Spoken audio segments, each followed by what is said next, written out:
Hello, I'm Stuart Craner. Welcome to the thinkers50 studio in London's Docklands.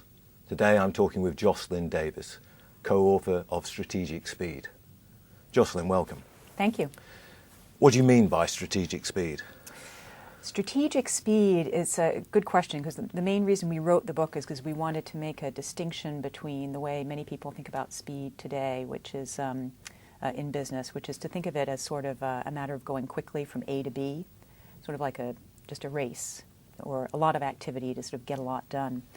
And what we found in our research as we talked with successful leaders and successful companies that do move quickly is that they have a different view of what speed is. For them, it's not a matter of just going fast, but it's a matter of what we call reducing time to value and increasing value over time. So they think about speed not as just sort of getting things done, but rather getting people and teams and initiatives more quickly sort of into a place where they're actually adding value to the organization and then sustaining that value over time. I suppose the obvious question is, how do you measure speed in an organization? Yeah. So again, back to sort of the point about a different definition of speed and reducing time to value, increasing value over time. What we found is that the more successful leaders were measuring speed in a different way, because what they weren't doing is what the less successful leaders were doing was one of two things: either looking at just the sheer pace of activity, so sort of how many projects do we have going on, how many calls are we answering in our call centers, things like that.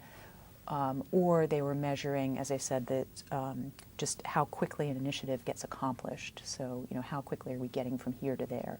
How many stores have we opened in the past year, for example?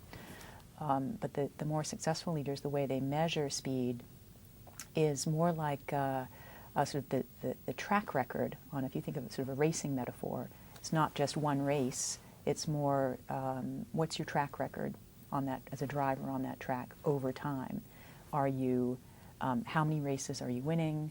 Are you do you have a team that sort of keeps you fit enough and prepared enough so that you can win consistently over time?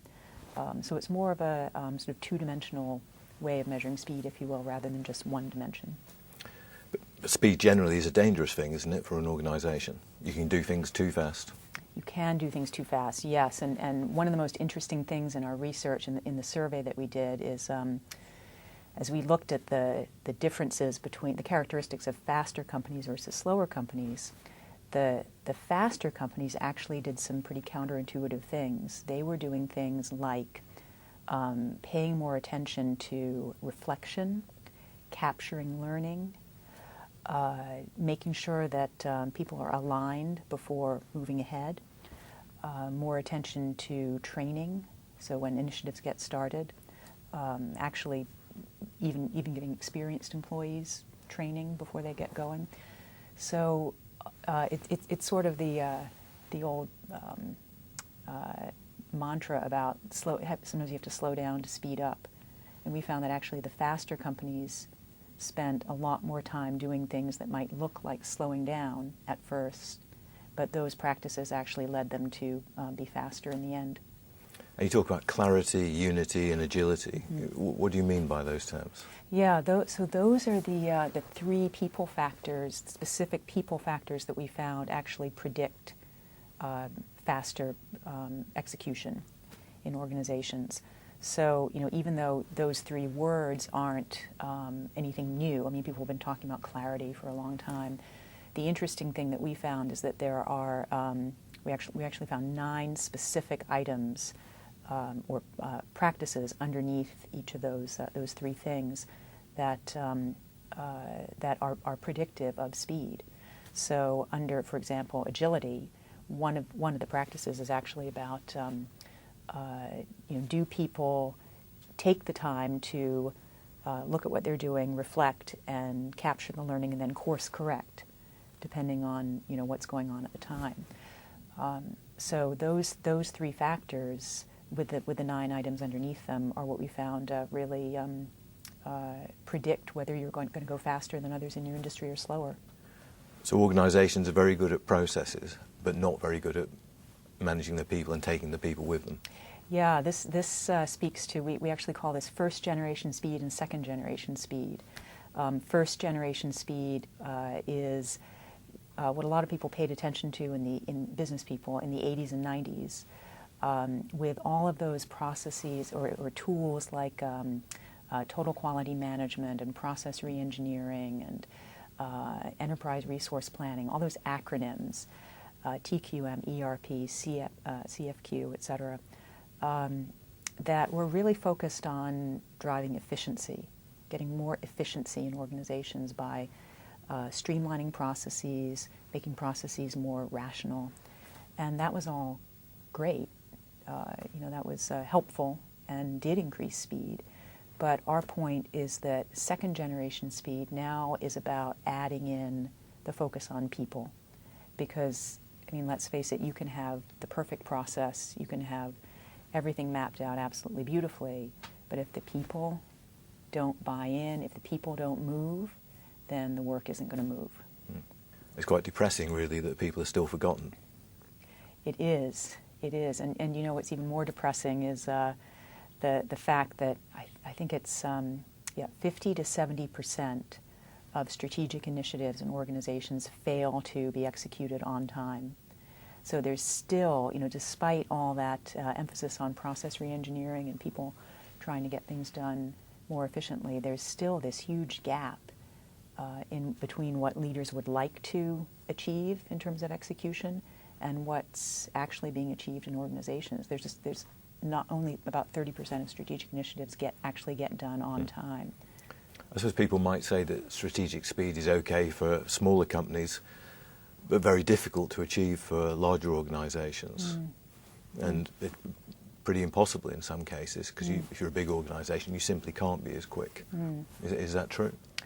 I don't know that that's true, because in the survey that we did, we were able to find a group of companies that said that they were faster than others in their industry. And then when we looked at publicly available financial data on those companies, they were indeed doing much better than the slower companies. So there's certainly companies out there that are doing something right in terms of speed and then getting better results. I think that what our case studies show, though, is that it's more likely that you're going to find pockets within organizations where you have some very effective leaders that understand these practices and are using them in sort of their areas. And then, of course, the trick is to try to spread that throughout your whole leadership cadre in an organization so you get that consistency. Do you think there's an appetite in the business world for there's a kind of slow cooking movement? Is there an appetite in the business world for a slow strategy movement? Where you think about it? I think what you're saying is that you need to pause for reflection, think about it, and then execute. I do think so, because I think that there are many organizations that are a little bit tapped out on some of those sort of process reengineering, efficiency kinds of initiatives or efforts that have been so prevalent for a long time. And I think that companies are also starting to recognize that there's been a number of articles written recently about sort of over-acceleration and burnout and too much going on. And this is something that we really found in our research, is that the more successful, faster organizations and teams are in fact the ones that they're not simply slowing down, because that it's not enough to say, oh, we'll slow down. They're the ones, though, that are sort of slowing down at the right points and paying attention to slowing down in order to pay attention to the right things. So it's knowing what those right things are is the art. So what would you like readers to take away from your book? We'd like them to take away, actually, those three people factors. So clarity, unity, agility as key to speed.